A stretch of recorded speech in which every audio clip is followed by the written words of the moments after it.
और किसी कारणवश जो है हम लोग लेट हो गए थे, तो आज सीधा हम वर्शिप नहीं करेंगे पर वचन सीखेंगे, क्योंकि हमारे लिए वचन जरूरी है और वचन हमारी लाइफ में होना बहुत ज्यादा जरूरी है। तो मैं आशा करती हूँ कि आपने पिछले समय में जो अध्ययन है उसे सीखा है, उससे बहुत कुछ आपने अपने लाइफ में प्रैक्टिकली उसको अप्लाई किया है और आपने ब्लेसिंग भी पाई होगी। तो आइए अपने आप को तैयार करें, आज अपनी बुक्स को, अपनी बाइबल्स को, अपने हथियार को अपने साथ रखें और आज का जो अध्ययन है वो बहुत ही ज्यादा आपके लिए सीखने लायक होगा। और आज जो मैं कहना चाहूंगी कि behaviour of the believers of the world का सेकंड पार्ट होगा मेरे हिसाब से। मैंने लिखा तो नहीं है बट ये सेकंड पार्ट होगा जिसमें हम जो है परमेश्वर के पवित्र वचन से सीखेंगे।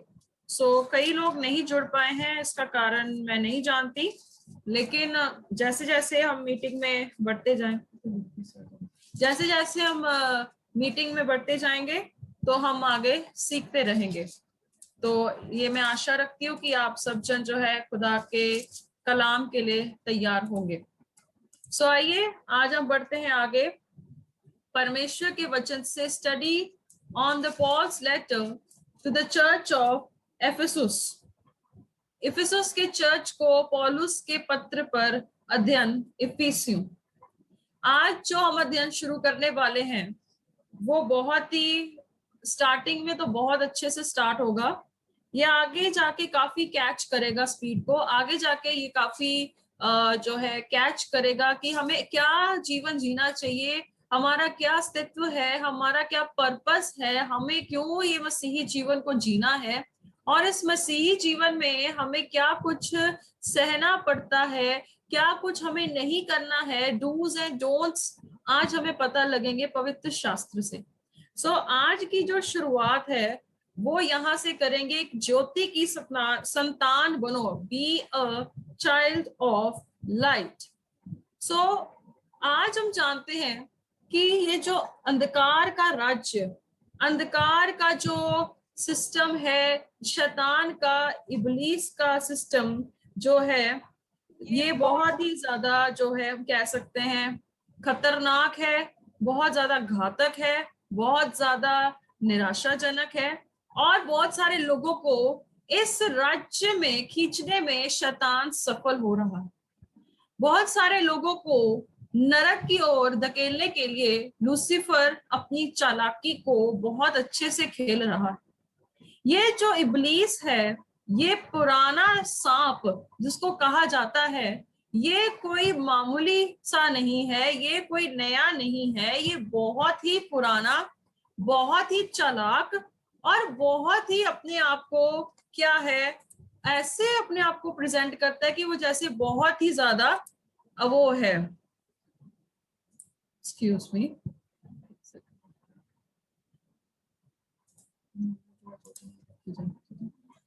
और यहाँ पर मैं बात करना चाहती हूँ कि जो इब्लीस है, लूसीफर है, वो इन बातों के लिए बहुत अपने आप को मीठा मीठा लोगों के सामने प्रेजेंट करता है। वो ऐसे अपने आप को रिप्रेजेंट करता है कि जैसे वो उससे बड़ा अच्छा दोस्त दुनिया में है नहीं। ये बिल्कुल झूठ है। वो अपनी बातों को ऐसे प्रेजेंट करता है कि जो अपने आप को प्रिटेंड करता है कि जैसे मेरे अलावा कोई भी स्मार्ट कोई भी नहीं। पर आज परमेश्वर के जनों, परमेश्वर के लोगों, आज मैं आप सबको एक बात कहना चाहती हूँ, मैं आज आप सबको एक बात सिखाना चाहती हूँ, मैं आप सबको एक नोटिस में लेके आना चाहती हूँ कि अगर आप यीशु मसीह में विश्वास रखने वाले जन हैं, यीशु मसीह को अपना मुक्तिदाता मानने वाले बच्चे हैं, यीशु को उद्धार करते मानने वाले हैं, तो आप में एक बहुत बड़ी चीज दिखनी चाहिए, वो है ज्योति। हालेलुया। परमेश्वर के भलाई के कामों की ज्योति आप में शाइन जो होता है ना, कि आप चमकने चाहिए। जैसे वचन में लिखा है, यशाया उसकी 60:1 में लिखा है, उठ और प्रकाशमान हो, तेरी ज्योति आ चुकी है, तेरा वो क्या है, नूर आ चुका है, तेरे जीवन में वो परमेश्वर का वो फजल हो चुका है। आज का अध्ययन शायद आप लोगों को चुभे, आज का अध्ययन बहुत प्रैक्टिकल है, बहुत सी बातें मुझे लगता है हमें 21वीं सदी के लोगों को ये बातें सीखनी बहुत ज्यादा जरूरत है। जो यूट्यूब पे जो यूट्यूब वाले लोग हैं, मैं भी आप सबसे जो देखेंगे बाद में, मैं उनको कहना चाहती हूँ कि प्लीज इसे आज मिस आउट मत करें। आज का अध्ययन तो देखने लायक है, समझने लायक है, सीखने लायक है। आज जो इस अध्ययन का हम शुरुआत करने वाले हैं, B a child of light. अब हम शुरू करते हैं यहां से, जो देखेंगे परमेश्वर का वचन क्या लिखा है।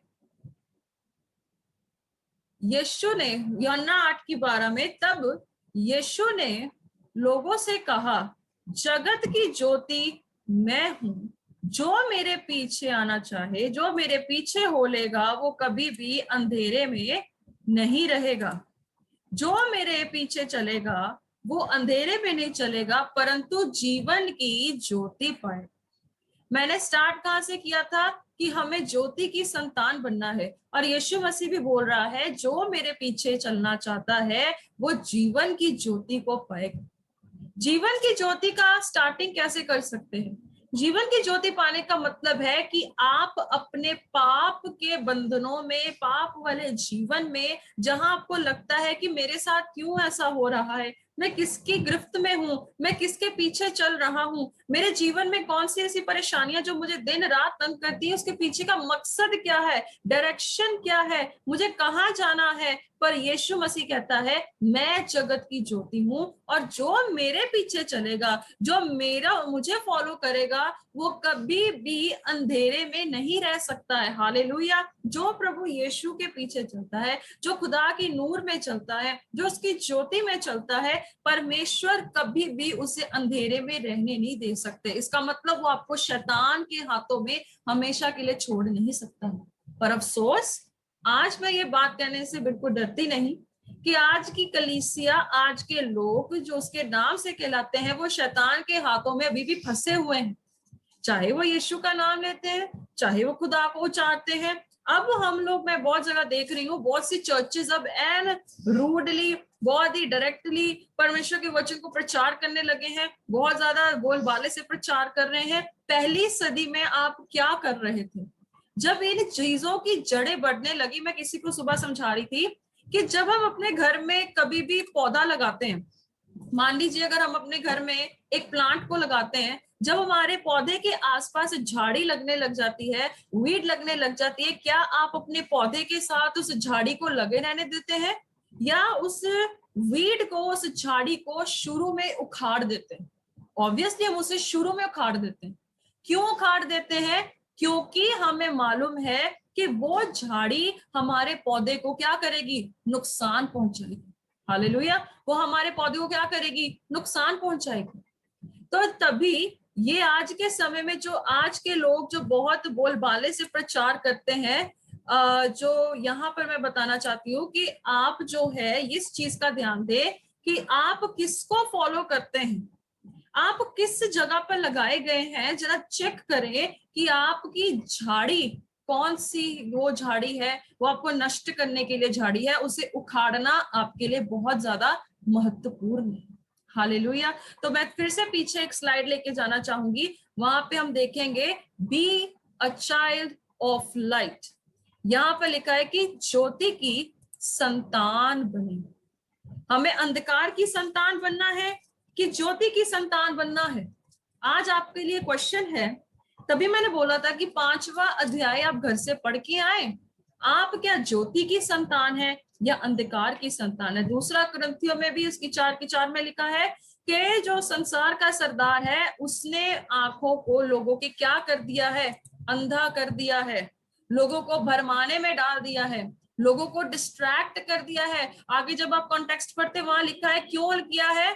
ताकि जो लोग हैं सच्चाई को ना जान सकें। हालेलुया। लोग सच्चाई को ना जान सकें। आइए आगे बढ़ेंगे। आज इफिसियों का अध्याय 5 हम शुरू करने वाले हैं। तो ये जो है इमेज मैंने आपके लिए रखी है, आप इसे स्टडी कर सकते हैं, चेक कर सकते हैं, और जो है परमेश्वर के वचन में आप आगे बढ़ सकते हैं। इसीलिए प्रिय बालकों की नाई परमेश्वर के सदृश बनो या अनुकरण करो और प्रेम में चलो, जैसा मसीह ने भी तुमसे प्रेम किया और हमारे लिए अपने आप को सुखदायक सुगंध के लिए परमेश्वर के आगे भेंट करके बलिदान कर दिया है। हालेलुया।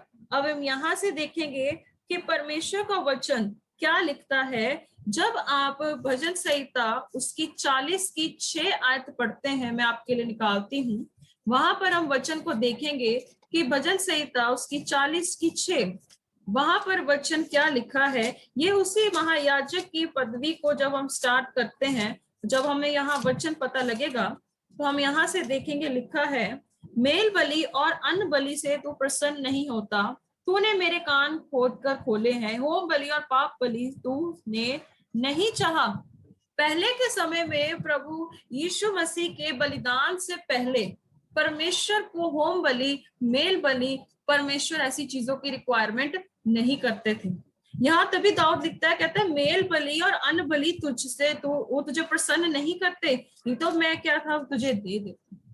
तो यहाँ पर प्रभु यीशु मसीह आप देख सकते हैं कि ये जो वाचा का संदूक है और यीशु मसीह आपके लिए मेरे लिए महायाजक के पद पर पहुंच चुके हैं। हालेलुया। वो हाई प्रीस्ट बन चुके हैं। हिब्रूज की पुस्तक आप घर पे सभी स्टडी करिएगा। बुक ऑफ हिब्रूज पहले चैप्टर से आपका जो 13वें चैप्टर तक आप सारा घर पे कॉन्टेक्स्ट को स्टडी करिए। वहां पर आपको पता लगेगा कि प्रभु यीशु मसीह जो है महायाजक के पद पर हमारे लिए हमेशा के लिए चढ़ चुके हैं। हालेलुया। जब आप इब्रानियों की पुस्तक उसकी 8 बाब पढ़ते हैं तो आपको उस 8 बाब में पता लगता है कि कैसे परमेश्वर ने चाहा कि वो अपने बेटे को ही क्या है महायाजक के पद पर उन्होंने उनको ठहराया है। हालेलुया। अगर हम देखते हैं निर्गमन की पुस्तक उसकी 29 बाब और 18 नंबर आयत, वहां पर लिखा है, जब परमेश्वर ने हारून और उसके पुत्रों का प्रीस्ट होने के लिए अभिषेक किया तब वहां पर बलियां शुरू हुई। मैं बताना चाहती हूँ, वहां पे लिखा है 18वीं आयत पर, और उस पूरे मेढ़े को वेदी पर जलाना, वह तो यहोवा के लिए होम बलि होगा, वह सुखदायक सुगंध और यहोवा के लिए हवन होगा। जब सैक्रिफाइस होता था, जब किसी भी भेड़ बलि को, जो क्या है बकरी को, मेढ़े को, गाय बैल को चढ़ाया जाता था, तो परमेश्वर का वचन कहता है कि उसे पूरी रीति से बलिदान करना, उसका अंग अंग काटा जाएगा और उसे जलाया जाएगा, तभी वो परमेश्वर के सामने एक्सेप्ट किया जाएगा। अजीजों, मैं आपको एक बात बताना चाहती हूँ कि ऐसे ही परमेश्वर ने अपने बेटे यस्सु को कुचलवा दिया, उसके हर एक अंग को छिदा गया, उसको मारा गया, उसे कूटा गया, उस पर थूका गया, उसकी दाढ़ी नोची गई है। आपके लिए अजीजों, मेरे भाई बहनों, ये आपके लिए प्रभु यीशु मसीह ने किया है। आपके लिए खुदावंद यीशु मसीह ने अपने आप को क्या किया है, सैक्रिफाइस किया है। आपके लिए परमेश्वर ने अपने आप को क्या दे दिया है, कुर्बान कर दिया है। हालेलुया। अगर आपको लगता है कि आपका जीवन पाप से अभी भी लदा हुआ है, आप पाप के साथ अभी भी जीवन को जी रहे हैं, आपको लगता है कि आपका कोई छुटकारा नहीं, आपका कोई निकास नहीं है, मैं आपको बताना चाहती हूँ प्रभु यीशु मसीह का लहू हमारे लिए इनफ है कि हमें शुद्ध करे, हमें सेंटिफाई करे। हालेलुया। क्योंकि जैसे हमने निर्गमन में पढ़ा 29 की 18 आयत में, एक एक अंग काटा जाता है, एक एक अंग, और उस एक एक अंग काटकर उसे परमेश्वर की वेदी पर रखा जाता है कि उसे एक्सेप्ट किया जाए। आपको उस बेटे यस्सु, आप रोमियो की पुस्तक उसकी 8 की जो 32 आयत में भी देख सकते हैं, वहां पे भी लिखा है 31-32 आयत में कि जिस परमेश्वर ने अपने इकलौते को दे दिया, उससे बढ़कर वो क्या कुछ हमारे लिए कर नहीं सकता है। परमेश्वर के पास सिर्फ एक ऑप्शन थी कि वो अपने बेटे को ही मार सके। तो जब उसने अपने बेटे को मार दिया, अपने बेटे को जिंदा किया, अपने से सब कुछ किया, तो क्या आज आप भी पाप में लदे हुए रहना चाहते हैं? क्या आज भी आप अपने गंदे वस्त्रों के साथ दुनिया को शो करते कि मैं मसीह का हूं? फर्स्ट वर्स पे ध्यान दीजिए जरा। प्रिय बालकों के समान परमेश्वर के सदृश बनो। किसके सदृश बनो? उत्पत्ति की पुस्तक उसकी 1 की 26 आयत आप अपने घरों में पढ़िएगा। क्या लिखा है वहां पर? परमेश्वर ने इंसान को अपने स्वरूप में बनाया। जब परमेश्वर ने इंसान को अपने स्वरूप में बनाया तो उत्पत्ति की पुस्तक उसकी 3 की 1 से 10 आप घर पे पढ़ सकते हैं। इंसान के जीवन में एक पाप का बीज आया। उत्पत्ति की पुस्तक उसकी 3 की 15 में क्या लिखा है? कि परमेश्वर ने ये प्रोफेसी की कि वो क्या है, इब्लीस के सिर को कुचलेगा। कैसे कुचलेगा? उसके जो है वो प्रभु यीशु मसीह के द्वारा उसके सिर को कुचलवा दिया जाएगा। Hallelujah, praise the Lord. तभी मैंने बोला है कि आप लोगों को ये साधारण जीवन जो है इसे लाइटली मत लीजिए। आपको परमेश्वर ने इतना बड़ा गिफ्ट दिया है। उसने अपने बेटे को, देखिए इस इमेज में, महायाजक के पद पे वो पहुंच चुका है, तो क्या आज आप फिर से पाप के जीवन में जीना चाहेंगे? और प्रेम में चलो, जैसे मसीह ने भी तुमसे प्रेम किया है। प्रभु यीशु मसीह का वचन लिखा है यूहन्ना की पुस्तक उसकी 15 बाब मैं निकालती हूँ, वहां पे देखेंगे क्या लिखा है वचन में।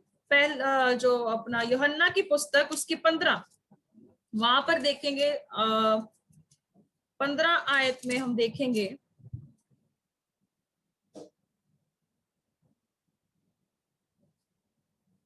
ओके, यहाँ पर देखते हैं प्रेम से चलो, उसकी 8 आयत में और 9 आयत में हम देखेंगे। तो यहाँ पर लिखा है 9 आयत में, जैसे पिता ने मुझसे प्रेम रखा है वैसे ही मैंने तुमसे प्रेम रखा, मेरे प्रेम में बने रहो। जब हम यीशु मसीह के प्रेम में बने रहते हैं, यीशु के प्यार में जब हम बने रहते हैं, तब हम दूसरों को भी प्रेम कर सकते हैं। हमारे अपने प्रेम में स्वार्थ है, हमारे अपने प्रेम में क्या है, मीन है, एक मतलब है। और यहाँ पे देखिए प्रेम से चलो, प्रेम से चलने का मतलब यूहन्ना की पुस्तक उसकी जो 13 आयत और उसकी 34 नंबर आयत कोई भी निकाले, और वहां पे हम पढ़ते हैं, मैं पढ़ती हूँ आपके लिए। मैं तुम्हें एक नई आज्ञा देता हूँ कि एक दूसरे से प्रेम रखो। जैसा मैंने तुमसे प्रेम रखा है वैसे ही तुम एक दूसरे से प्रेम रखो। 35 आयत, यदि आपस में प्रेम रखोगे तो इसी से सब जानेंगे कि तुम मेरे चेले हो।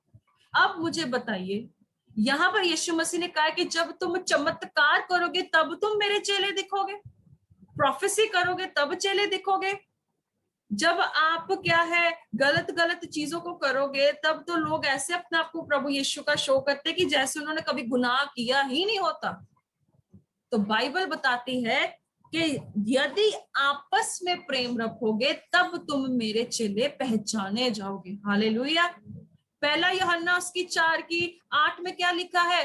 परमेश्वर प्रेम है, गॉड इज लव। अब उस प्रेम का आप लोग नाजायज फायदा उठाकर यीशु के नाम से ढोंग करते हो, यीशु के नाम से लोगों से पैसे हड़प के काम करते हो, तो क्या आप सही सिद्धता से चलते हो?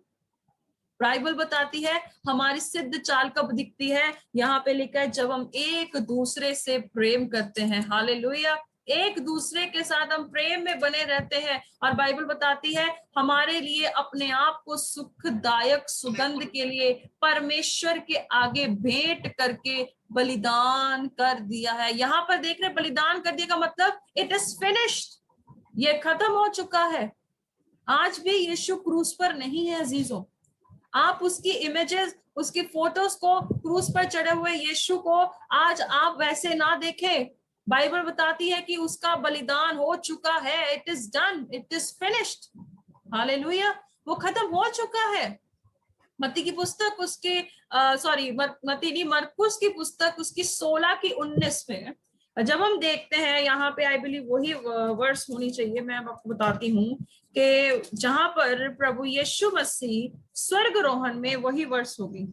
यस, वही है। 16 के 19 में लिखा है, पढ़ते हैं। प्रभु यीशु उन बातों करने के बाद स्वर्ग पर उठा लिया गया और परमेश्वर के दाहिने ओर बैठ गया। ये काम वो खत्म करके बैठ चुके हैं। इब्रानियों की पुस्तक उसकी 3 बाब के पहले कुछ आयतों में आप देखेंगे तो परमेश्वर का वचन बताता है कि परमेश्वर अपनी रेस्ट में पहुंच चुके हैं, रेस्टिंग प्लेस में। मतलब वो सारा काम खत्म कर चुके हैं। उन्हें बिगिनिंग भी पता है, उन्हें अंत भी पता है, उन्हें अब सब कुछ पता है। हालेलुया। अब ये धरती देख रहे हैं क्या? ये धरती दोबारा से 6 दिन बाद बनती है? बिल्कुल नहीं, एक बार बन चुकी है, हम इस पर रहते हैं। हालेलुया। तो ये चीजों को आपको समझना जरूरी है। तो यहाँ पे लिखा है हमें परमेश्वर के अनुकरण करना है, परमेश्वर को फॉलो करना है। हालेलुया। क्योंकि बाइबल बताती है गलातियों 5 की 22 और 23 में आत्मा के फलों को प्रकट करना है। हमने यूहन्ना की 15 की 9 में अभी क्या पढ़ा है कि तुम बहुत सा फल लेकर आओ। जिससे क्या है, लोग पहचान सके कि तुम मेरे चेले हो। क्या चमत्कार करने के लिए बोला है, प्रोफेसी करने के लिए बोला है, यहाँ पे वो भिन्न भिन्न प्रकार की अन्य भाषा बोलने के लिए, जो जिब्रिश है उसको बोलने के लिए? नो, फ्रूट्स, फल लेकर आओ। आप जानते हैं जेनेसिस चैप्टर 1 वर्स 27-28 पे God has blessed Adam and ewe, जाओ फैल जाओ, फलवंत हो, फूलो फलो और भर जाओ। हालेलुया, यही बोला ना, फैल जाओ, भर जाओ। न्यू टेस्टामेंट में यीशु ने क्या कहा, अपना प्रेरितों की पुस्तक 1:8 में, पृथ्वी की छोर तक जाओ और मेरे गवाह बनो। हालेलुया। क्या आज आप ऐसे काम कर रहे हैं? क्या आज आपके जीवन में ये हो रहा है? आइए वचन से देखते हैं, इब्रानियों की पुस्तक उसकी 9 की 12 से 12 और 14 नंबर है। यहाँ पे क्या लिखा है हम देखते हैं। और बकरों और बछड़ों के लहू के द्वारा नहीं, ध्यान से पढ़िए, बकरे बछड़े के लहू के द्वारा नहीं, पर अपने ही लहू के द्वारा एक ही बार पवित्र स्थान में प्रवेश किया है। एक ही बार पवित्र स्थान पे प्रवेश किया, अनंत छुटकारा प्राप्त हम करते हैं। अनंत छुटकारा हम कैसे प्राप्त करते हैं? प्रभु यीशु मसीह के बहाए हुए लहू से। हालेलुया। कोई तेल से नहीं, कोई रुमाल से नहीं, कोई पानी से नहीं, कोई चीजों से नहीं। कैसे? प्रभु यीशु मसीह के लहू से। हालेलुया। और आगे क्या लिखा है? तो मसीह का लहू, ये बहुत इंपॉर्टेंट वर्स है, तो मसीह का लहू जिसने अपने आप को सनातन आत्मा के द्वारा परमेश्वर के सामने निर्दोष चढ़ाया, तुम्हारे विवेक के मरे हुए कामों से क्यों ना शुद्ध करेगा, ताकि तुम जीवते परमेश्वर की सेवा कर सको। हालेलुया। ये बहुत पावरफुल वर्स है। यहाँ लिखा है कि मसीह का लहू हमारे जो है हर एक मरे हुए विवेक को, हमारी कॉन्शियस को, जब पाप में मरी हुई थी, जो पाप से भरी हुई थी, जो नरक की ओर बढ़ रही थी, जो पाप से लदी हुई थी, परमेश्वर का वचन कहता है कि प्रभु यीशु मसीह का लहू ही हमें हमारे मरे हुए कामों से आजाद कर सकता है। हालेलुया। आपको ये समझना है अजीजों, यहाँ मसीह का लहू लिखा है। यहाँ बकरे बछड़े के लहू की बात नहीं हो रही है, यहाँ प्रसाद की बात नहीं हो रही है, यहाँ पे कोई भी तेल जो रुमाल ऐसे रिलीजियस प्रैक्टिसेस की बात नहीं हो रही है। Only the blood of Jesus Christ. Hallelujah. कोई भी नया विश्वासी मसीह में आता है, कोई भी नया विश्वासी, वो कहाँ ठोकर खाता है? तेल, रुमाल और पानी में, राइट? उन्हें इनसे कोई मतलब नहीं, उन्हें कुछ भी ऐसा मतलब नहीं है, बस इन तीनों में फंस गए हैं। पर उन्हें यहाँ तक नहीं पता। मैं आज किसी से काउंसलिंग कर रही थी सुबह में, और वो भाई इतना परेशान, इतना दुखी था, उसे यहाँ तक नहीं पता था कि हमें अपना बोझ प्रभु पर लादना है। उसे ये तक नहीं पता, उसे अपने गुनाहों की माफी तक नहीं मांगनी आती, उसे कुछ नहीं आता था। और सुबह बात हुई मेरी, और मैं हैरान थी आजकल के सिस्टम पर कि ऐसी बातों को नहीं सिखाता है कोई, कि मसीह का लहू हमें शुद्ध करता है। मसीह का लहू जो है, इब्लीस कांपता है। रेवलेशन 12:11, वहां क्या लिखा है? पढ़ सकते हैं घरों में। वहां लिखा है कि मसीह के लहू और उसके वचन की गवाही से हम जयवंत होते हैं। हालेलुया। अगर आपको लगता है कि परमेश्वर ने आपको सेवकाई के लिए बुलाया अजीजों, तो आज आपको इस बात को समझने की जरूरत है कि भाई मेरी सेवकाई का मेन मकसद मेरे क्लियर होने जरूरी है। हमें अपने मसीह के मकसद और चाल को आज समझने की जरूरत। अब हमने सीख लिया। अब 1 कुरिन्थियों 5:17 में लिखा है कि पुरानी बातें बीत गई हैं, देखो सब कुछ क्या हो गया है, नया हो चुका है। हालेलुया। आप पढ़ सकते घर पे, जब हमने गुनाह किया है, पाप किया है, तो हम उससे छोड़कर क्या है, पीछे अब रह गए, अब आगे बढ़िए। हमें आगे बढ़ने की जरूरत है, क्योंकि वचन में लिखा है कि जो हल पे हाथ रख के पीछे रखता है वो उसका चेला नहीं ठहर सकता। हालेलुया। वो कभी भी चेला जो प्रभु का नहीं बन सकता। जब हमारे लिए सब कुछ फिनिश हो चुका है, तो अब आता है असली चैप्टर की शुरुआत। ये तो 2 पॉइंट हो गए, परमेश्वर का सैक्रिफाइस, फिनिश्ड वर्क, और जो वो जिंदा है, आसमान पर है। अब आता है ये दूसरा भाग, इसको सुनिए और हम सीरियसली इसको सुनेंगे। आप जरा सब ध्यान दीजिए इस बात पर। अब तीसरी आयत से हम देखते हैं वचन को, यहाँ पर देखते हैं तीसरी आयत से 12 नंबर आयत तक। जैसा पवित्र लोगों के योग्य है, वैसे तुम में व्यभिचार और किसी प्रकार के शुद्ध काम या लोभ की चर्चा तक ना हो, और ना निर्लज्जता, ना मूढ़ता की बातचीत की, ना ठट्ठे की, क्योंकि ये बातें शोभा नहीं देती, वरन धन्यवाद ही सुना जाए। अब मैं यहाँ बात करती हूँ, पवित्र लोगों के योग्य है। वैसे तुम में व्यभिचार किसी प्रकार के शुद्ध काम तक ना हो। मैं यहाँ से कह रही हूँ कि आज 85% से ज्यादा, मैं देखो आजकल अगर कोई परसेंटेज भी देता ना, वो वहां पे भी लोग उसके अगेंस्ट वीडियो में वो बोल देते हैं, अच्छा जी इन्होंने तो हम सबको उसमें गिन दिया। ऐसे ऐसे हो रहा है, ऐसी ऐसी चीजों में लोग टाइम वेस्ट कर रहे हैं। पवित्र लोगों के योग्य हमें प्रभु यीशु मसीह ने बनाया है। Book of Corinthians chapter 5 verse 20 and 21, वहां क्या लिखा है कि हम मसीह के राजदूत हैं, हम रिप्रेजेंट करते हैं यीशु मसीह को। हालेलुया। तो यहाँ पर देखिए, पवित्र लोगों के योग्य जब हमें बनाया है, पवित्र लोगों के समान हमें बना दिया गया है, तो आज भी व्यभिचार, अशुद्ध काम होते कि नहीं होते? आज ज्यादा होते हैं, आज गुप्त में होते हैं, छिप छिप कर होते हैं। वो बात अलग है, कई एक्सपोज हो जाते हैं, कई लोग बाद में एक्सपोज हो जाते हैं, राइट? कई लोग जल्दी एक्सपोज हो जाते हैं और कई लोग बाद में होते हैं। कई बार बाइबल में भी नीति वचन में लिखा है कि जो पाप है वो एकदम से एक्सपोज आउट नहीं होता है, उसका रिजल्ट एकदम नहीं आता है। तो आगे देखते, ना निर्लज्जता, ना मूढ़ता की बातचीत की, ना ठट्ठे की, क्योंकि ये बात शोभा नहीं देती है, धन्यवाद ही सुना जाए। अब धन्यवाद की जगह में अगर इसका उल्टा लो, चुगली सुनी जाती है।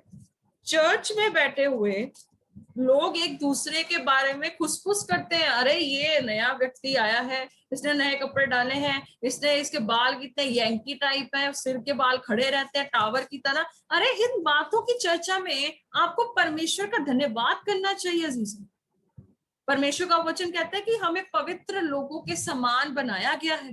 हालेलुया।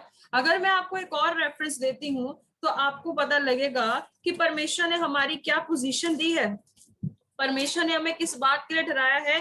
लूका की पुस्तक उसकी 22 पाप और 29 से 30 नंबर आयत तक पढ़ेंगे, क्या लिखा है, हमारी पोजीशन क्या है हम देखते हैं। जैसे मेरे पिता ने मेरे लिए एक राज्य ठहराया है, वैसे ही मैं भी तुम्हारे लिए ठहराता हूं, ताकि तुम मेरे राज्य में मेरे मेज पर खाओ पियो, सिंहासनों पर बैठकर इजराइल के 12 गोत्रों का न्याय करो।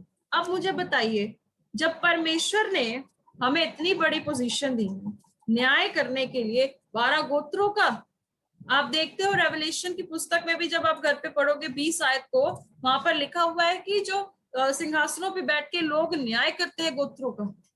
तो आप आज 21वीं सदी कलीसिया को देख लीजिए, क्या उनमें ये चीजें पाई जा रही है कि वो खुदा के राज्य के लिए क्या तैयार हो रहे? बाइबल क्या बताती है कि उसके आगमन तक उसकी बाट को जोते रहो।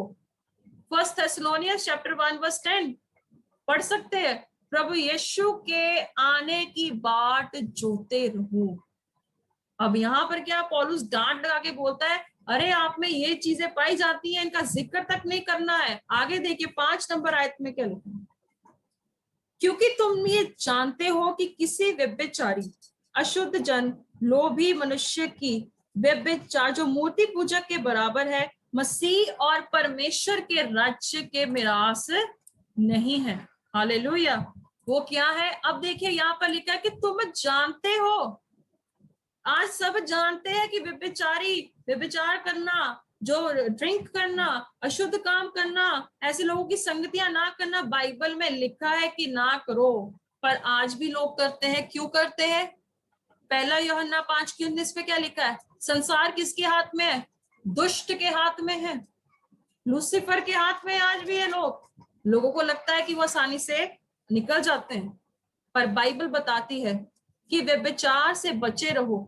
यूसुफ की एग्जाम्पल जानते हैं, उत्पत्ति की पुस्तक उसकी 37 पाप में लिखा हुआ है। वहां क्या लिखा है? यूसुफ पोतीफर की पत्नी से भागा, वहां से वो भागा, कहता मैं ऐसे पाप को करके परमेश्वर को धोखा क्यों दूं। और ये वचन का अगर मैं रिलेट करूं तो गलातिया 5 की 19 से 21 नंबर आयत तक आप पढ़ते, वहां पे ये लिखा है, पौलुस कहता है गलातियों की कलीसिया को, और भी ऐसे बुरे काम है जिनका जिक्र नहीं है, पर वो क्या है? सभी लोग परमेश्वर के राज्य के वारिस नहीं। हालेलुया। आपको लगता है कि गलत काम करना रात को और सुबह को जिंदगी अच्छे से बिताना, आप क्या सेफर है? आप डबल ट्रबल में, you are in double trouble. आगे दुनिया में ट्रबल बहुत है, पर आपके लिए डबल ट्रबल होगा, यहाँ पर भी और नरक में। कभी वहां चैन भी नहीं मिलेगा, यहाँ पर तो चैन आप लेना भी नहीं चाह रहे। ऑप्शन आपके लिए अवेलेबल है। गलती कलीसिया की नहीं, गलती कलीसिया की भी है, गलती चरवाहों की भी है। यहाँ पर जो भी बेटर है, मैं रिक्वेस्ट करती हूँ अपने माइक्स बंद रखें प्लीज। जिनके भी माइक्स ऑन है वो अपने माइक्स को बंद करें। राइट, ऐसे डिस्टरबेंस बहुत होती है। तो मैं यही बताना चाहती हूँ कि बाइबल साफ बोलती, 6वीं आयत पे देखेंगे, कोई तुम्हें व्यर्थ बातों से धोखा ना दे, क्योंकि इन्हीं कामों के कारण परमेश्वर का क्रोध आज्ञा ना मानने वाले पर भड़कता है। अब यहाँ लिखे कोई तुम्हें व्यर्थ बातों से धोखा ना दे। मैं कहूंगी कि कलीसिया ज्यादा धोखे में, ज्यादा धोखे में। उन्हें ये नहीं पता लगता कि लोमड़ी कौन है और भेड़ कौन। परमेश्वर ने, यीशु मसीह ने हमें क्या बोला है? भेड़े बोला। We are a sheeps. John 10:28, 27-28 पढ़ सकते हैं। मेरी भेड़ मेरी आवाज को सुनती है और मैं उनको क्या देता हूं? अनंत जीवन देता हूं। हालेलुया। और बाइबल एक जगह और जिक्र करती है कि एक जगह पता नहीं कहाँ लिखा है, वहां पे लिखा है कि ऐसे लोगों से सावधान रहिए जो अपना रूप बदलकर लोगों को भरमाते हैं। और परमेश्वर का क्रोध किन पर आता है? आज्ञा ना मानने वाले पर। एग्जाम्पल के तौर पे इजराइल की बात करें, इजराइलियों ने परमेश्वर की महिमा को देखा, ग्लोरी को देखा, दे सॉ एवरीथिंग, बट क्या हुआ? वो भरमाए गए, वो गलत रास्ते पे पड़ गए, मूर्ति पूजा की और उन्होंने प्रभु के क्रोध का सामना किया। इब्रानियों 10:31 में लिखा है, परमेश्वर के हाथ में पड़ना भयंकर बात है। आजकल के लोग इतने हियाव से बाइबल को प्रीच करते हैं ऑनलाइन, मुझे समझ नहीं आता किस रेवलेशन से आप प्रीच करते हैं, वो भी मैटर करता है। आप जो बोल रहे हो उस रेवलेशन को चेक करिए कि परमेश्वर से है कि लूसीफर से है, क्योंकि शैतान को भी बाइबल आती है। यूहन्ना यशाया की पुस्तक उसकी 14 चैप्टर में, आप घर पे पढ़िएगा जरूर, वहां पर लिखा है लूसीफर के बारे में, बताया गया है कि उसकी क्या पोजीशन थी, वो ऊपर से नीचे गिराया गया। आप घरों में पढ़ सकते हैं, बाइबल बताती है। आगे देखिए, इसीलिए तुम उनके सहभागी ना हो। 7वीं आयत, तुम उनके पार्टिसिपेंट मत बनो। अब पार्टिसिपेंट की मैं बात करती हूँ तो आज भी चर्चेस में या आज भी कहीं पर भी आप देखते हैं तो ये सभी लोग तो मिलते हैं, सभी एक तरह दिखते हैं। अब बाइबल एक जगह बताती है, मत्ती की I think book of Matthew में कहीं पे एक जगह पे एग्जांपल दी गई है गेहूं के दाने की और झाड़ी की। वहां पर जो है रात के चोर जब आता है तो वो गेहूं के दानों में क्या लगा देता है? झाड़ियों को लगा देता है। और स्वामी खेत का आके कहता है कि भाई इसे कटनी तक उगने दो, जब कटनी होगी तो ये झाड़ियां जलाने के लिए रख दी जाएंगी और जो दाने होंगे उन्हें स्टोर करके रखा जाएगा। तो आपकी गिनती आज किन बातों पर आ रही है? क्योंकि चर्चेस में आज भी झाड़ियां हैं, आज भी है। भजन संहिता उसकी 1 बाब में आप देख सकते हैं, वहां पे लिखा है कि वो भूसे के समान उड़ जाएंगे। आई थिंक साम्स 1:5 पे वहां पे लिखा होगा कि वो भूसे के समान क्या है? उड़ जाएंगे। तो बाइबल बोलते हैं इन चीजों के सहभागी ना हो, पर मैं आज अफसोस है इस बातों का, कलीसिया आज भी इन बातों की सहभागी है, वो कॉम्प्रोमाइज करती है। अगर यीशु मसीह कॉम्प्रोमाइज करता तो क्या आज हम बच जाते? आज क्वेश्चन है आपके लिए, क्या बच जाते? कभी ना बचते। यीशु मसीह कॉम्प्रोमाइज करता कि मैं स्वर्ग में ही रहता हूँ, स्वर्ग से इन लोगों को बचाऊंगा, क्या हो जाता? बिल्कुल नहीं होता। उनको आना पड़ा नीचे, उन्हें समझाना पड़ा। हमने पिछले हफ्ते क्या देखा था? बुक ऑफ एक्ट्स चैप्टर 20 में क्या देखा था? कि मेरे जाने के बाद तुम्हें भरमाने के लिए भेड़े आएंगी और वो कलीसिया को उलट पुलट कर देगी। क्यों? आज मैं आपको एक बात और बता देती, क्यों ये उलट पुलट होता है? क्योंकि इंसान पास्टर पे ज्यादा विश्वास करता है, पास्टर की कई बात पे ज्यादा विश्वास करता है। श्रापित है वह जो मनुष्य पे विश्वास करता है, बाइबल इस बात को दर्ज करती है। आप पास्टर की एक एक बात पे विश्वास तो करते हैं, कभी बाइबल खोल के परखा है कि वो बंदा सही है गलत है? लोग अब अपनी प्रोफेसी से बोलते कि अरे ये बंदा ऐसे, वो बंदा वैसे। बाइबल कहती कि यहां से चेक करो, इंसान के फलों से उसकी पहचान करो। 8वीं आयत देखते हैं, तुम तो पहले अंधकार में थे, अब प्रभु में ज्योति हो, और जो सो ज्योति की संतान की नाई चलो। पहले यूहन्ना 8:12 में क्या लिखा था, हमने जो पढ़ा है स्टार्टिंग में, कि मैं जगत की ज्योति हूँ।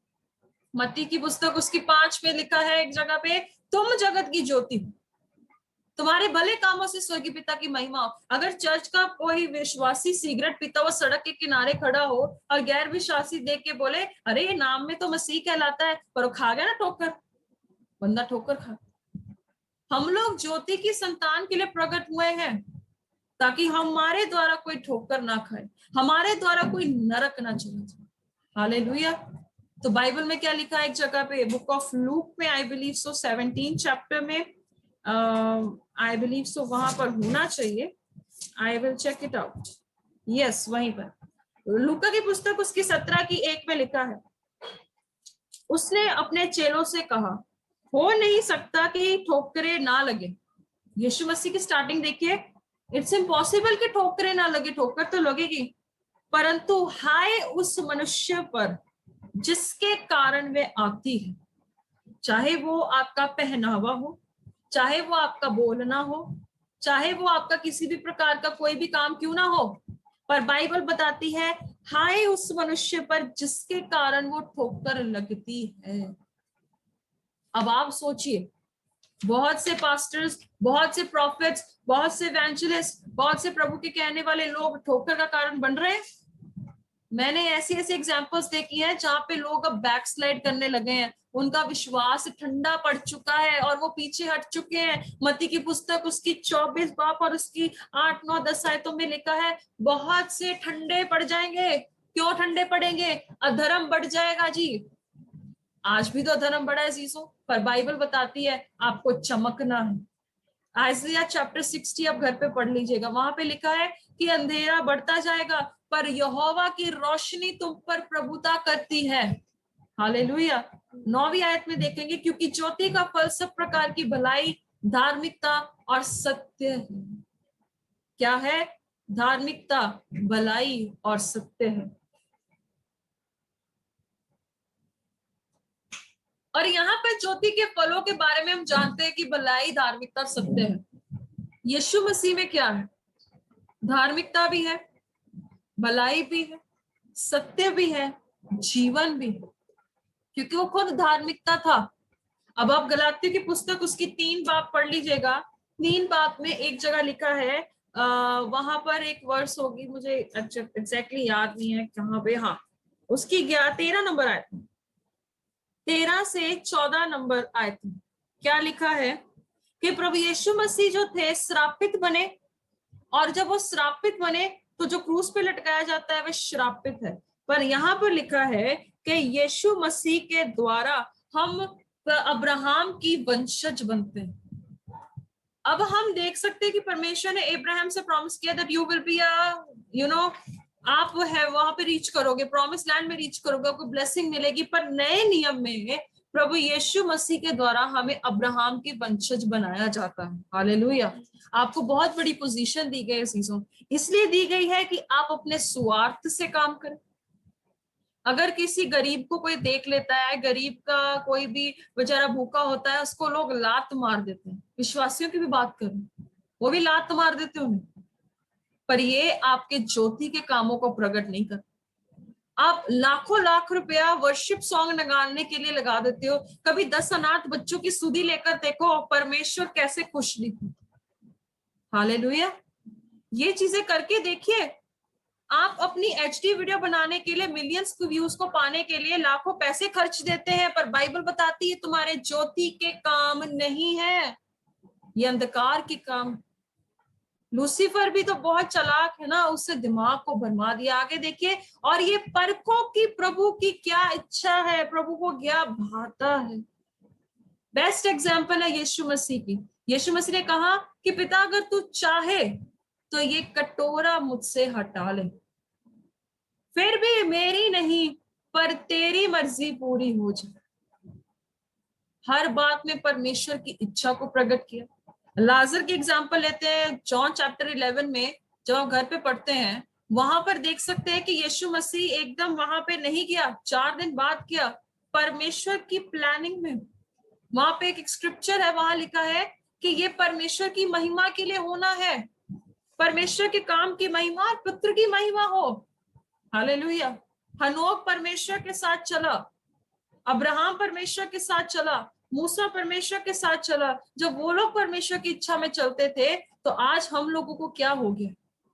पहला यूहन्ना उसकी 5:4, परमेश्वर का वचन कठिन नहीं है, it's not difficult. I think 4 या 3 होगा, वहां पे आप देख सकते कॉन्टेक्स्ट में। 5 की जो है 3 आयत, वहां लिखा है कि परमेश्वर की आज्ञाएं कठिन नहीं है, वो आसान। कैसे आसान होती है? पवित्र आत्मा के द्वारा। रोमन्स चैप्टर 8 पे लिखा है, उसकी 9 आयत में लिखा है, अब हम शारीरिक नहीं पर पवित्र आत्मा के द्वारा हम आत्मिक जन बनते जाते हैं। अब प्रभु की इच्छा आप कैसे पूछते हैं? सुबह मॉर्निंग में उठ के thank you Jesus for the day, thank you Jesus for the food, thank you Jesus for everything, आमीन करके सारा दिन आप शराब पीते, रात को कहते thank you Jesus for night, सुबह मिलते हैं गुड बाय। ये प्रभु की इच्छा है? क्या आप प्रभु की इच्छा को आप 100 बार ही पूछते हैं, 1000 बार पूछे कि प्रभु मैं बाहर जा रहा हूँ, परमेश्वर मैं ये काम शुरू करने जा रहा हूँ, क्या आपकी इच्छा है? जैसे प्रभु यीशु मसीह ने अपनी इच्छा शुरू से लेकर रेजरेक्शन तक हर एक जगह पूरी की। बैप्टिज्म लिया, परमेश्वर की मर्जी, प्रभु के कामों को किया, रात भर प्रार्थना की, that was a very big example. हम 10 मिनट प्रार्थना में भी नहीं बैठ पाते, नींद आने लग जाती, दैट इज ट्रू। हमारा शरीर कमजोर। हालेलुया। परखो प्रभु की क्या इच्छा है। अगर आप प्रभु के कामों को हर जगह देखना चाहते हो, तो प्रभु की इच्छा को भी देखो। इस धरती पे आप आए हो, प्रभु की इच्छा से आए हो, पर बहुत सारे लोग प्रभु की इच्छा के बिना इस दुनिया से चले जाते हैं, बीमारी से चले जाते हैं, एक्सीडेंट से चले जाते हैं। पर जो परमेश्वर के साथ चलता है वो शांति से पहुंच चला जाता है। हालेलुया। आपको आज से परमेश्वर की इच्छा में रहते हुए काम करना है। हालेलुया। क्योंकि पौलुस ने 2 बार यहाँ पे लिखा है कि परखो परमेश्वर की क्या इच्छा है। आगे देखेंगे 12 नंबर और 11 नंबर आयत। अंधकार के निष्फल कामों के सहभागी ना होगा और उन पर उलाना दो, क्योंकि उनके गुप्त कामों की चर्चा भी लज्जा की बात है। लाज की बात, लज्जा की बात है। अब यहाँ पर मैं देखना चाहती हूँ कि ये जो बातें हैं जो यहाँ पे बोली जा रही है कि अंधकार के कामों का क्या है, सहभागी ना हो, पर नहीं, मोर देन दैट, लोग आज ज्यादा सहभागी हैं अंधकार के कामों, मोर देन दैट। वो चाहे गुप्त में हो चाहे वो खुले में हो, हर कोई इसका सहभागी है। उनकी उलाहना करने की दूर। आज मैं हैरान थी कि लोग, जब मैं ऑनलाइन वीडियोस देखती हूँ, मैं हैरान थी, लोग बड़ी ऊंची ऊंची अब उलाहना दे रहे हैं जब सब कुछ खराब हो चुका है। पहले क्यों नहीं उलाहना देते थे? बिली ग्राहम की तरह इतने दमदार बोलते थे। पहले रेनहार्ड बोंके की तरह क्यों नहीं प्रचार करते थे, चाहे कोई पसंद करे या ना। हालेलुया। आप जब पुराने जो देखते हैं, मूसा के बारे में देखिए, सीधा मुंह पे बोलता था, यूहन्ना बपतिस्मा देने वाला, हे सांप के बच्चों, मुंह पे बोल देता था। यीशु मसीह ने तो बोला था शास्त्री और फरीसियों के बारे में, बोला था कि नहीं बोला? हम लोग क्यों डरते बोलने से? आज बोलने से अच्छा अगर पहले बोला होता तो मैं मानती थी कि आज की ये स्थिति ना होती। उन गुप्त कामों की लज्जा है, वो भी क्या है, पाप है। उनकी जो है चर्चा भी करना बेकार। एक विश्वासी की क्वालिटी क्या होती है बताती हूँ। एक विश्वासी की क्वालिटी होती है, जब वो किसी की बुराई सुनता है वो उसके लिए प्रार्थना करता है, क्योंकि धर्मी की प्रार्थना से बहुत कुछ होता है। आपको जब किसी की कमी पता लगती है, यू हैव टू प्रे, क्योंकि यीशु मसीह ने भी आपके लिए प्रार्थना की थी जब आप पाप में थे, जब आप गुनाह में थे, आप पाप में थे, आप रो रहे थे, जब आप अपनी नस काटने के लिए निकल पड़े थे, मरने के लिए निकल पड़े थे, यीशु ने आपके लिए विनती की कि पिता इस दुष्ट से इनको बचा ले। तभी आप आज बचे। हालेलुया। तभी आज आप प्रचार को सुन रहे हैं, क्योंकि आपको भी खुदा ने उससे निकाला, उस सांकलों से आजाद किया। भजन संहिता की 1 से 2। क्या ही धन्य है वह पुरुष जो दुष्टों की युक्ति पर नहीं चलता, ना पापियों के मार्ग में खड़ा होता है, ना ठट्ठा करने वालों की मंडली में बैठता है। नीति वचन में उसकी जो 8 नंबर आयत होगी, आप वहां बाप होगी, 8 बाप होगी उसकी, वहां पर आप पढ़ सकते हैं। वहां पर बहुत अच्छे से एक्सप्लेन किया था, कहते हैं कि तू दुष्ट के गली के बाहर तक खड़ा मत हो। वहां पे भी खड़ा, आई थिंक 4 में है या 8 नंबर में, मैं आपको बता देती हूँ। 4 नंबर पे आई थिंक होना चाहिए, या 8 नंबर आयत में होना चाहिए, मैं आपको बता देती हूँ। यस, 4, चैप्टर 4, वहां लिखा है कि कहते दुष्ट लोगों के जो है किसी के क्या है बुराई ना करे, उन्हें छोड़ते उनके पास भी ना चल। 15 नंबर में आए थे, उनके निकट से मुड़कर आगे बढ़ जाओ। ये सारा चैप्टर आप घर पे पढ़ना। क्यों आप वहां से निकल जाएं?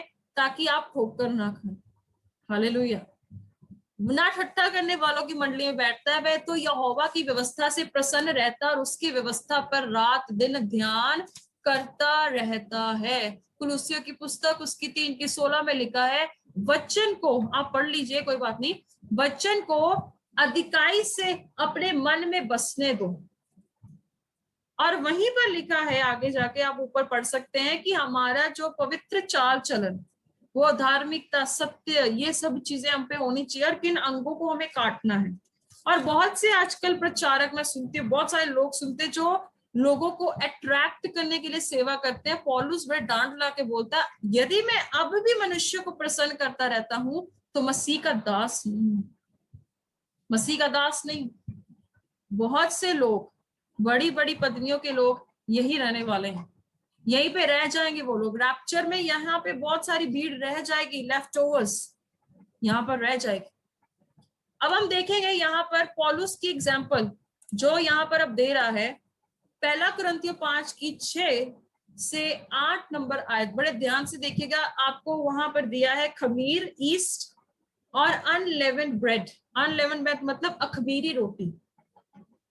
अखमीरी रोटी का पता ही है आप सबको क्यों यूज करते थे पैस ओवर के टाइम में, जब ये यूज होती थी। वहां पर आपका हिस्ट्री आपको पता होगा कि अखमीरी रोटी में कोई खमीर नहीं होता था, और वो ज्यादातर जो फीस्ट ब्रेड होती थी पास ओवर के टाइम में इसे ज्यादा यूज किया जाता, और वो तब इसको खाते। और अब मेरा ये टॉपिक नहीं है, मैं इससे आगे बढ़ना चाहती हूँ। आगे देखें क्या लिखा है, तुम्हारा घमंड करना अच्छा नहीं है। ये किसको बोल रहा है? कुरिन्थियों की कलीसिया को, जो पाप से लदी पड़ी थी। ये बहुत बिजनेस वाला शहर होता था, जहाँ बिजनेस बहुत होता था, गलत काम होते थे जो आज के समय में चल रहे हैं, उससे ज्यादा बढ़कर आज हो रहे हैं। तुम्हारा घमंड करना अच्छा नहीं है। आप लोग चाहे धार्मिकता, मनुष्य को दिखाने वाली धार्मिकता दिखा रहे हैं, बाइबल बोलती कि तेरा ये घमंड अच्छा नहीं है। क्या तुम नहीं जानते कि थोड़ा सा खमीर पूरे गूंदे हुए आटे को खमीर कर देता है? थोड़ा सा ईस्ट शुगर मिक्स करके वार्म वाटर में डालते हैं, तो जब हम उसे मैदे में घोलते हैं तो वो फूल जाता है। वो फूल जाता है, क्वांटिटी से ज्यादा बढ़ जाता है। जब आप बेकिंग करते हैं तो उस प्रोसेस में यूज होता है। पुराना खमीर निकाल कर, पुराना खमीर मतलब अपने पाप को दूर कर कर, अपनी गंदगी को दूर कर कर, अपने चरित्र को सही कर कर, उसे क्या है कहता है पुराना खमीर, पुरानी जिंदगी, पुरानी बातें, पुराने पाप, पुरानी सब चीजें जो आपको प्रभु से दूर करती, पौलुस कहता है से निकाल, अपने आप को शुद्ध करो। ये शुद्ध करने का मतलब है ऐसी अखमीरी रोटी, पास ओवर की जो रोटी होती है, जो काम आती है, जो फटाफट जो थे वहां पे लोग खाते थे। आई बिलीव सो युद्ध करने के समय पहले, चलो वो हिस्ट्री बाद है, वो अलग है, उसको बाद में हम डिस्कस करेंगे। पर नया गूंदा हुआ आटा बन जाओ ताकि तुम अखमीरी हो, क्योंकि हमारा भी फंसे जो मसीह है बलिदान हुआ है। हालेलुया। पवित्रता में था, वो शरीर में भी था, चाहे वो कैसे भी था, बट ही वॉज होली। उसका मेन फोकस था पवित्रता, और पवित्रता के बिना कोई भी उसे खुश नहीं कर सकता। चाहे आप बहुत बड़ी पोजीशन पर हो, पर आपके अंदर अगर पवित्रता नहीं, अगर आपके अंदर खमीर है, तो आप प्रभु के काबिल नहीं। खमीरी जो है वो किसी काम का नहीं है, वो नुकसान ही पहुंचाएगा। बाइबल बताती है अपना पुराना खमीर निकाल, अपने आप को शुद्ध कर। खमीर यहाँ पर पाप को दर्शाता है। अब हम पाप की बात करते हैं। पाप की परीक्षा बाइबल कहती है अवश्य आती है, पर अफसोस जिसके द्वारा वे आती। ठोकर की बात हर एक को लगती, पर अफसोस उस पर जो ठोकर लगाता है। सो आओ हम उत्सव में आनंद मनावे, ना तो पुराने खमीर से, ना बुराई और दुष्टता के खमीर से। आ गया ना वही बात, बुराई, पाप, दुष्टता की खमीर से, परंतु सिधाई और सच्चाई की अखमीरी रोटी से, सच्चाई और सिधाई से। हालेलुया। क्या लिखता है परमेश्वर का वचन? कहते सीधे होकर, परमेश्वर का डर रखकर, खुदा को पवित्र मानकर, भजन संहिता 16:8, परमेश्वर का सम्मुख रखकर शुद्धता से चलना शुरू कर दे। लोगों को लूटना बंद कर दीजिए, गलत प्रोफेसीज करना बंद कर दीजिए। क्या आज आपकी प्रोफेसीज परमेश्वर के वचन से मैच करती है? बहुत सी प्रोफेसीज होती है, मुझे घिन आती है कि अगर वो प्रोफेसी परमेश्वर के वचन से मैच नहीं करती है, देन स्टॉप इट, रोक दीजिए। परमेश्वर का क्रोध कौन सामना कर सकता है? हालेलुया। आप जब योएल की पुस्तक उसकी 2 की आखिरी आयत पढ़ेंगे, आई थिंक 1 की आखिरी आयत होगी, कहीं पे लिखा है परमेश्वर के क्रोध का सामना कौन कर सकता है? कौन उसे फेस कर सकता है? क्या आप परमेश्वर का क्रोध सामना कर सकते हैं? कभी नहीं कर सकते।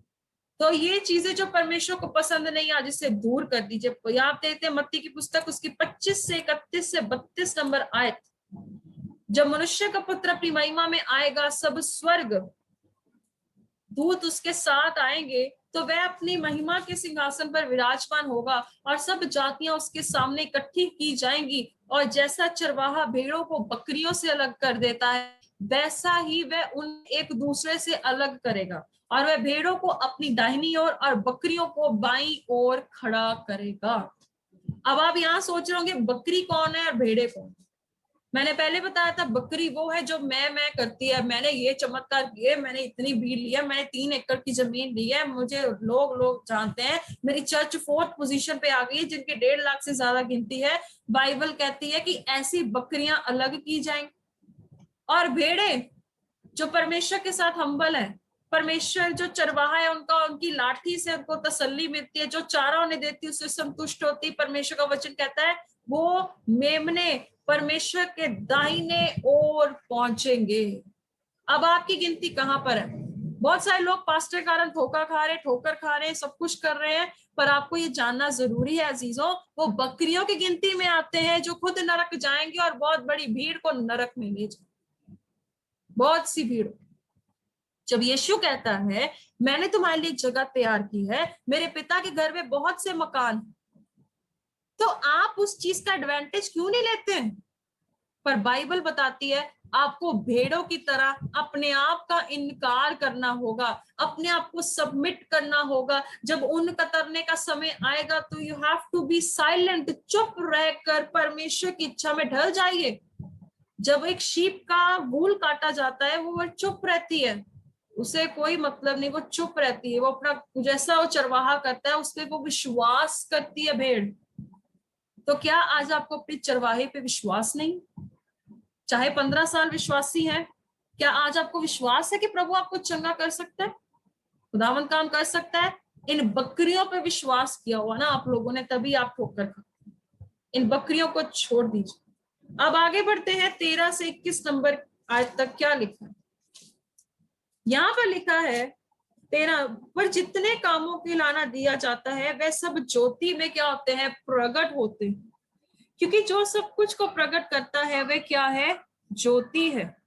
अब बाइबल एक जगह लिखती है, पौलुस जो है अपनी जो पत्रियों में एक बात को लिखता है, वो कहता है कि अब मैं आपको बताती हूँ, वहां पर लिखा हुआ है जो वचन है, चलो मुझे माइंड में जैसे ही आएगा कॉन्टेक्स्ट में आपको बता दूंगी। वहां लिखा है कि परमेश्वर ही जो है जो सारे गुप्त कामों को भी प्रकट करेगा।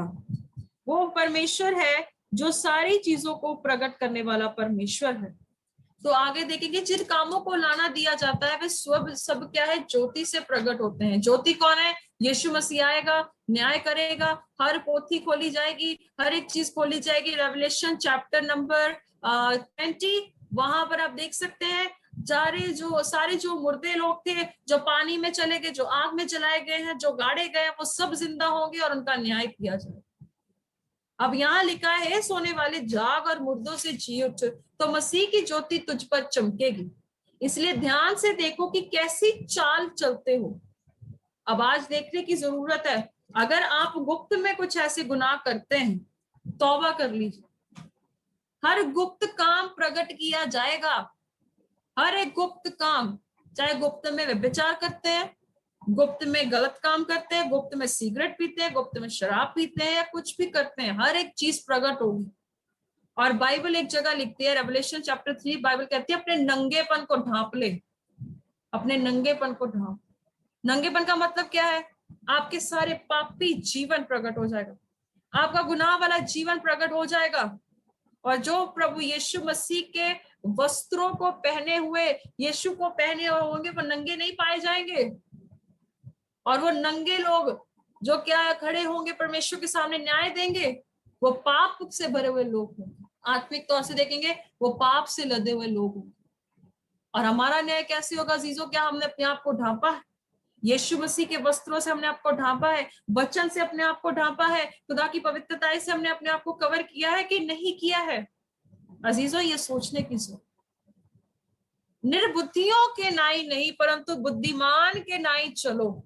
बाइबल बताती है, नीति वचन उसकी 3:5-6, तू अपनी समझ का सहारा ना ले, यहोवा पर भरोसा रख, ध्यान से देखो कि कैसी चाल चल।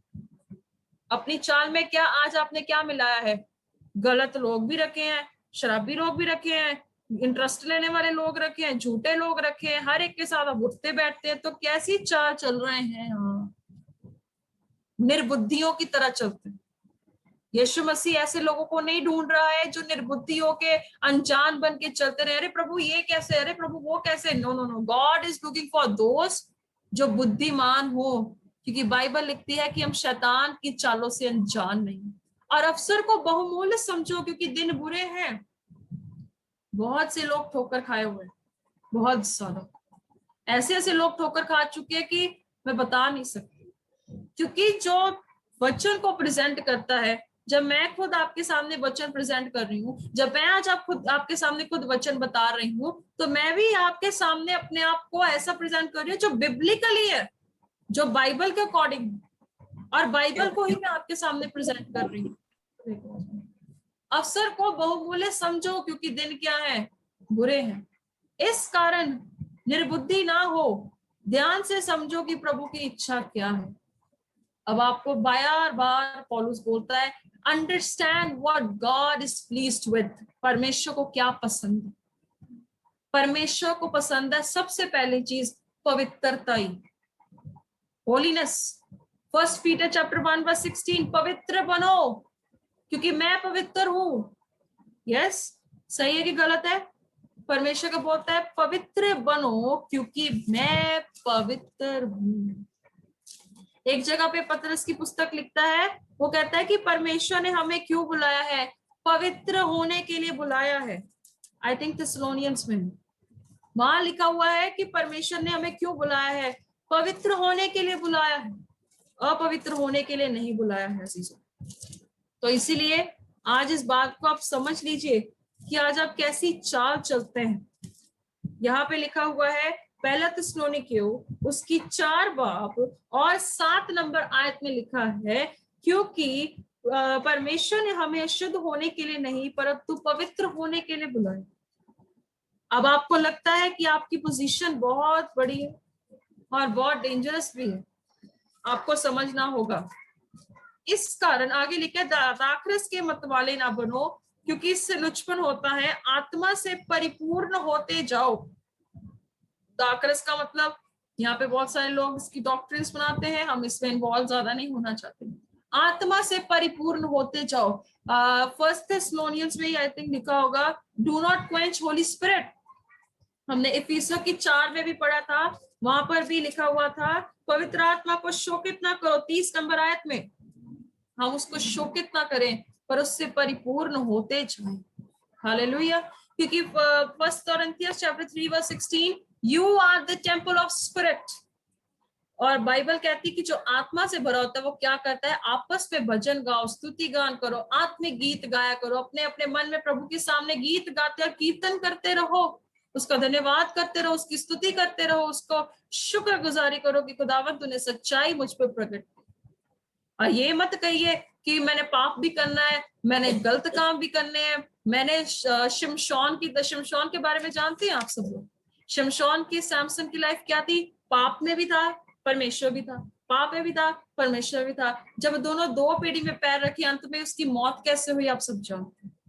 और उससे वो पिल्लर उसके ऊपर गिर गया, सारा कुछ उसके ऊपर गिर गया और वो मर गया। चाहे शमशोन की शुरुआत अच्छी थी अजीजों, पर अंत बड़ा गंदा हुआ उसका।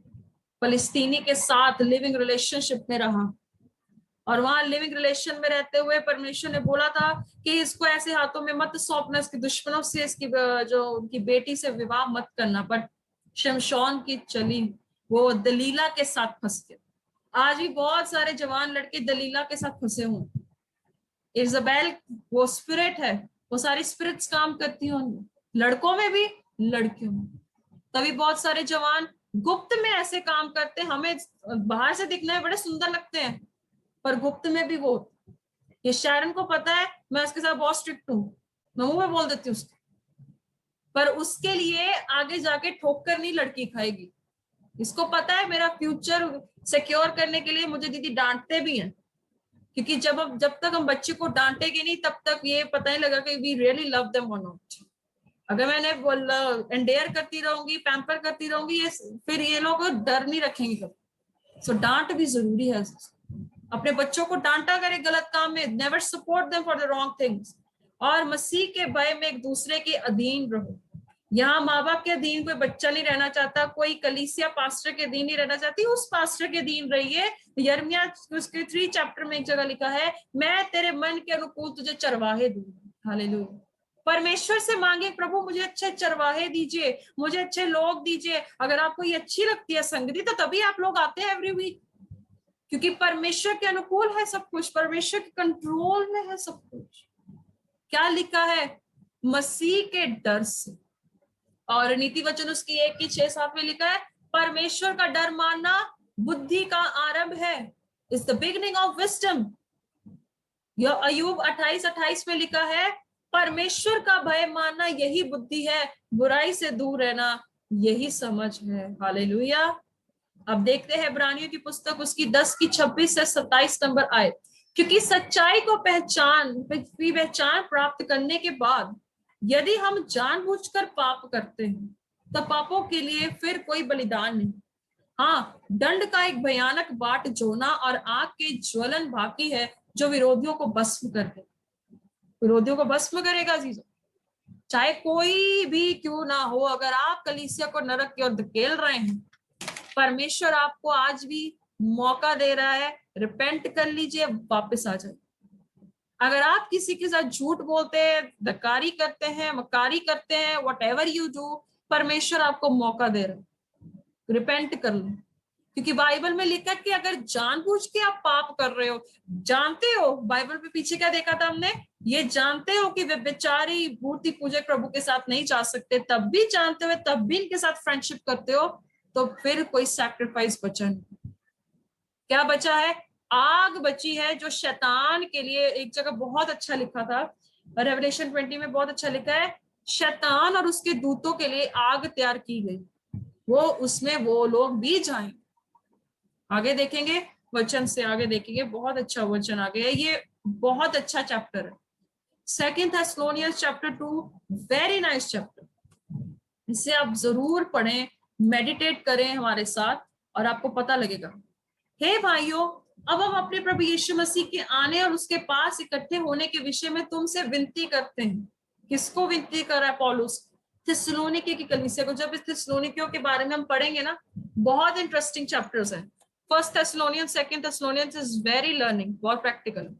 हे भाइयों, अब हम प्रभु यीशु मसीह के आने और उसके पास इकट्ठे होने के विषय में तुमसे विनती करते, किसी आत्मा, वचन या पत्री के द्वारा, जो कि मानो हमारी ओर से हो, ये समझकर कि प्रभु के दिन आ पहुंचा है, तुम्हारा मन अचानक अस्थिर ना हो जाए और ना तुम घबराओ।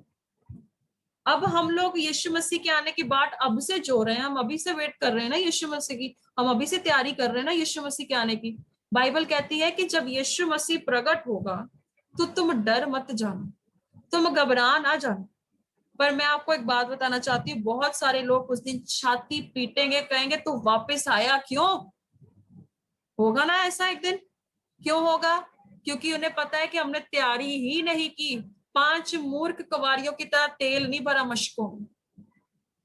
तो पौलुस कहता है कि जब वो दिन आए तो तुमने डरना नहीं है, किसी रीति से किसी को धोखे में ना आना। वह दिन ना आएगा जब तक धर्म का त्याग ना हो ले। ये दिन तब तक खत्म नहीं होंगे जब तक गॉस्पेल नहीं पहुंचता, गुड न्यूज नहीं पहुंचेगी। ये सब झूठे नबी, शिक्षक, ये सब आते रहेंगे, दे विल कम। किन किन को मारोगे? अपनी प्रोफेसी से किन किन को मार दोगे, मुझे ये बताइए। अपनी प्रोफेसी कर करके कितने लोगों को आप खत्म कर देंगे? बाइबल बताती है कि जब तक लोग नहीं कहेंगे हाय बस करो ये धर्म का प्रचार, तब अंत आएगा। आगे देखेंगे, जो विरोध करता है हर एक से, जो परमेश्वर या पूज्य करता कहलाता है, अपने आप को बड़ा ठहराता है, यहाँ तक कि परमेश्वर के मंदिर में बैठकर अपने आप को परमेश्वर प्रकट करता है। लूसीफर की बात हो। अब यहाँ पर आप कॉन्टेक्स्ट पढ़ सकते हैं, मैं जल्दी से जल्दी इसका जो है आगे बढ़ेंगे। 7 आयत में, धर्म का भेद अब भी कार्य करता है। अभी भी 666 का काम चल रहा है, अभी भी लूसीफर काम कर रहा है, एंटीक्राइस्ट अभी भी है, पर ऐसे नहीं जैसे करना चाहिए। जब अधर्मी प्रकट होगा, प्रभु यीशु अपने मुंह की फूंक से मार डालेगा। मुंह की फूंक से और अपने आगमन के तेज से भस्म करेगा। अधर्मी का आना शैतान के कार्य के अनुसार सब प्रकार की झूठी सामर्थ्य, चिन्ह और अद्भुत काम के साथ। रेवलेशन चैप्टर 13 लिख दो और वो कॉन्टेक्स्ट उसमें डाल दो। सो वहां पर लिखा हुआ है कि वो चिन्ह चमत्कार करेगा, तो बाइबल बोलती है कि ये सब धोखे के साथ होगा, क्योंकि उन्होंने क्या है, परमेश्वर के वचन को एक्सेप्ट नहीं किया है, और उसमें झूठ की आत्मा काम करती है, जो आज भी है, तभी बहुत सारे लोग भरमाए गए। सो आप अपनी देख लीजिए कहां पे अब हम इसके एंड में आ चुके हैं। Christ and the church. अब क्राइस्ट एंड द चर्च की जो कॉन्टेक्स्ट है, थोड़े से कॉन्टेक्स्ट को हम देखेंगे। ये आप सारा घर पे पढ़ सकते हैं, पति पत्नी के बारे में पहले बताया है, पर हम यहाँ से देखेंगे 26 आयत से और 27 आयत। उसके वचन के द्वारा जल के स्नान से शुद्ध करके पवित्र बने, और उसे एक ऐसी तेजस्वी कलीसिया बनाकर उसके पास खड़ी करें, जिसपे ना कलंक है, ना झुर्री है, ना ऐसी वस्तु है, वरन पवित्र और निर्दोष। सो आगे देखेंगे 30 नंबर, हम भी उसके जो है क्या है, अंग हैं। और 32 नंबर आयत है पति पत्नी का, जो यीशु मसीह ने भी कहा था कि पति एक हो जाएंगे माँ बाप को छोड़कर। ये भेद मसीह और उसकी कलीसिया के लिए भी है, जो यहाँ पर आप देख सकते हैं। ये कॉन्टेक्स्ट है, आप यहाँ देख सकते हैं। यीशु मसीह अपनी दुल्हन को लेने के लिए आ रहा है। दुल्हन कैसे तैयार होगी? वचन से, यीशु के लहू से, पवित्र आत्मा की सहभागिता से। अब बहुत से कम लोग इस बात के लिए तैयार हो रहे हैं, उसके वचन के द्वारा जल के स्नान से शुद्ध होकर पवित्र बने। अब हमने पढ़ा था, हमें पवित्र होने के लिए बुलाया गया है। कोई जुर्री नहीं है, कोई पाप नहीं है, कोई ये चीज नहीं है। ये देख सकते हैं यीशु के आगमन की ये इमेज, प्रकाशित वाक्य 19 की 7 से 9। आनंदित और मगन हो, क्योंकि मेमने का ब्याह आ पहुंचा है, और उसकी पत्नी ने अपने आप को तैयार कर लिया है। कैसे तैयार कर लिया है? With the word of God. उस दिन को शुद्ध और चमकदार महीन मलमल पहनने का अधिकार दिया गया, क्योंकि उस महीन मलमल का अर्थ पवित्र लोगों के धर्म के काम है। निकालना रेवलेशन का चैप्टर 3 में निकालना, वर्ष को उसकी 16-17 आयत में देखना कहाँ पे। रेवलेशन 3 बाब और उसकी, मैं आपको एक वर्ष बताती हूँ, हमारे लिए शरण भी पढ़ देगी। 3 रेफरेंस की यहाँ पे लिखा है, 17 आयत से पढ़ना शरण।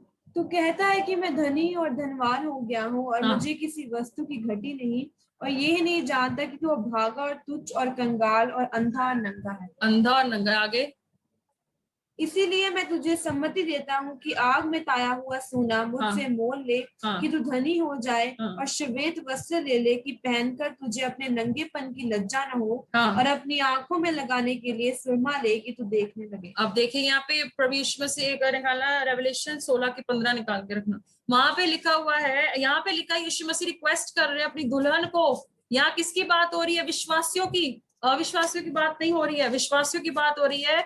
वो कहता है कि तुम वस्त्र ले लो, पवित्रताई ले लो। और रोमियो की पुस्तक उसकी 13 की 14 नंबर आयत में लिखा है कि यीशु मसीह को पहन लो। हमें यीशु को पहनना है। और यहाँ लिखा है महीन मलमत का अर्थ पवित्र लोग के धर्म के काम है। क्या है?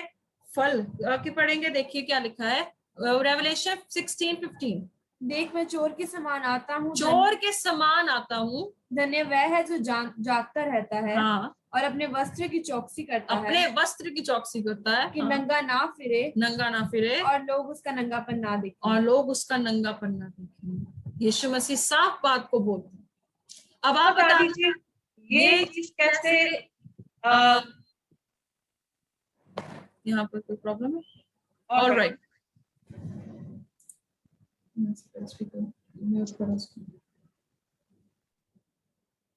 अब यहाँ पर हम बात देखते हैं, प्रभु यीशु मसीह कह रहे हैं कि अपना आप, अपनी जो लज्जा की बातें हैं, यहाँ पे बात है अपने गुनाहों को, हर एक चीज को बाहर कर कर धार्मिकता के साथ जीवन को जिए। और उसने मुझसे कहा 9 आयत में देखिए कि धन्य वह है जो मेमने के ब्याह के बोझ में बुलाए गए हैं। फिर उसने मुझसे कहा ये वचन परमेश्वर का सत्य वचन है। ये लास्ट स्लाइड। अब मैं आपको बताना चाहती हूँ, मेक डिसीजन टुडे। आज डिसीजन बना लीजिए कि आपको करना क्या। क्या आपको प्रभु यीशु मसीह के पवित्र भोज में आना है? प्रभु यीशु मसीह आज भी आपको इनवाइट करता है कि झूठे शिक्षकों, देखिए मुश्किलें, कष्ट, परेशानियां, ये सब आएगा। बाइबल इस बात को लिखती है। बाइबल ने आपको प्रॉमिस नहीं किया कि जब आप जीसस क्राइस्ट में आ जाते हैं तो आपकी मुश्किलें कम होती है, दुगनी हो जाती है। पर यीशु मसीह का एक वायदा है कि हर एक चीज को मैंने जीत लिया है। रोमियो 8 की अपनी जो 28 नंबर आयत है, हर एक चीज भलाई को उत्पन्न करती जाएगी। भला ही होगा, भला ही होगा, भला ही। किसी ने आपको ये देखिए, लूसीफर का काम तो चलता रहेगा क्योंकि संसार इस दुनिया के वश में है, उसके हाथों में ये दुनिया है, इसको खुला छोड़ा गया है। और ये डायरेक्ट नहीं आता, ये झूठे जो विश्ववक्ता हैं, झूठे प्रेरित हैं, झूठे पास्टर्स हैं, झूठे टीचर्स हैं, झूठे अपोस्टल्स हैं, वो ऊंचे पर आज चढ़े हुए हैं। पर एक दिन आने वाला है जिसमें प्रभु यीशु मसीह बहुत जल्द इन लोगों का न्याय करेगा। बहुत जल्द इन लोगों का ऐसे पलटा लेने के लिए वो आने वाला। सो आइए अपने आप को हम अब तैयार करें। अब अपने आप को प्रभु के हाथों में सौंपें। अपनी आंखों को बंद करें हम सब जन। अब हम प्रार्थना करेंगे। हमने बहुत अच्छा वचन सीखा कि हमें क्या करना है, what we have to do. प्रभु यीशु मसीह के लहू से, उसके वचन से हमें अपने आप को शुद्ध करना है। आइए प्रार्थना करेंगे और प्रभु का धन्यवाद करते हैं इस टीचिंग के लिए कि उन्होंने हमें दी है। आइए अपनी आंखों को हम बंद करेंगे, हम प्रार्थना करेंगे सब जन। हालेलुया। परमेश्वर तेरा धन्यवाद हो खुदावन, तेरा शुक्र करते प्रभु जी। अपने घरों में हम जहां कहीं पे भी अपनी आवाजों को उठाएं, हम प्रार्थना करेंगे यीशु मसीह, हम जो ऐसे लोग ना बन जाएं जो नंगे पाए जाएं परमेश्वर, हम पाप में ना लदे पड़े मिले परमेश्वर। क्योंकि पौलुस कहता है हर एक का काम, अंधेरे का काम ज्योति में प्रकट किया जाएगा, हर एक काम को आग से परखा जाएगा। तो ये झूठे लोगों के पीछे इनके ऊपर पैसा वारने से क्या आपका जीवन सफल हो जाएगा? ये बाबागिरी नहीं है अजीजों, ये यीशु मसीह ऐसी चीजों में नहीं है। यीशु ने कहा मेरे नाम में तुम्हें भरमाने के लिए आएंगे, अधर्म बढ़ता जाएगा। पर क्या ये भविष्यवाणियां, बाइबल कहती है मिट जाएंगी, भविष्यवाणियां मिट जाएंगी, पर मेरा वचन कभी मिटेगा नहीं। लूका 21 की 35 में, आकाश और पृथ्वी टल जाएंगे पर मेरा वचन कभी नहीं टलेगा। ऐसी झूठी भविष्यवाणियों पर विश्वास करना बंद करिए और इन लोगों को सपोर्ट करना बंद कर दीजिए। इनकी दुकानें एक दिन खुद बंद हो जाएंगी। और प्रभु से प्रार्थना करिए कि प्रभु आने वाले समय में जो बेदारी आने वाली है, ऐसी बेदारी जो इस दुनिया के अंत से पहले आएगी, हम उसका हिस्सेदार बने बढ़ चढ़कर। आइए प्रार्थना। सर्वशक्तिमान जीवित परमेश्वर, प्रभु यीशु मसीह के फतेहमंद नाम में हम आपकी जिंदा हजूरी में आते हैं। पिता धन्यवाद देते हैं आज की इस अद्भुत शिक्षा के लिए खुदावन, जो हमने सीखा कि हमें चमकना है अपने भले कामों से, हमें चमकना है प्रभु गुनाहों से उभर कर। प्रभु बहुत से गुप्त पापों में, गुप्त बातों में, गुप्त चीजों में हम सब जितने भी फंसे थे प्रभु, हम पश्चाताप करते हैं, हम तौबा करते हैं अपनी गुनाहों से। खुदावन हमारे हर गुनाह खता को माफ कर। जैसे प्रभु पूरब से पश्चिम दूर है, उतनी दूर आपने हमारे गुनाहों को फेंक कर गहरे समुद्र में डाल दिया परमेश्वर। प्रार्थना करते प्रभु इस कलीसिया के जितने गुनाह अधर्म आज बढ़ते जा रहे हैं प्रभु जी, आज अपने लहू से प्रभु हमने सीखा कि जल के वचन के स्नान से शुद्ध कर और इससे कलंक से रहित कलीसिया बना परमेश्वर। खुदावन जितने आज भाई बहनों ने इस वचनों को सुना, खुदावन जिन्होंने आज इस वचन पर अपना कान लगाया और ध्यान दिया परमेश्वर, प्रभु यीशु मसीह के नाम से आशीष दे, आशीर्वाद दे खुदावन, और इनको वचन में और बढ़ाइए परमेश्वर, ब्लेस करिए परमेश्वर, रेवलेशन दीजिए परमेश्वर। इन एंड डेज में खड़े होने के लिए प्रभु साहसी बनाइए, क्योंकि मत्ती 24:12 में लिखा है, जो अंत तक धीरज धरेगा उसी का उद्धार होगा परमेश्वर। इन लोगों का प्रभु विश्वास और उद्धार परमेश्वर कभी ये खोने ना पाए, क्योंकि प्रभु बाद में कोई बलिदान नहीं है मेरे परमेश्वर। पिता हर एक जन को जो बैठा है, जो सुन रहा है, खुदावन हर एक की जरूरत पूरी कर, हर एक को स्वर्ग से आशीष दे खुदावन, इनकी हर जरूरत अपनी महिमा में पूरी कर परमेश्वर। खुदावंदा परमेश्वर, जब आप वापस आए तो हम सबको याद रखें, सबको यस्सु के लहू में कवर करते हैं, सबको प्रभु संभाल, हर एक को प्रभु अपने हाथों में लेकर चला मेरे परमेश्वर, कोई भी नष्ट ना हो, हर एक जन अनंत जीवन का वारिस बने। धन्यवाद देते हैं इस खूबसूरत समय के लिए। खुदावन आगे आपकी इच्छा में भी आगे के समय को बख्शे। सारा महिमा आदर जलाल आपको देते हैं। ये सारी प्रार्थनाओं को प्रभु यीशु मसीह के जिंदा नाम से मांगते हैं। आमीन, आमीन, आमीन।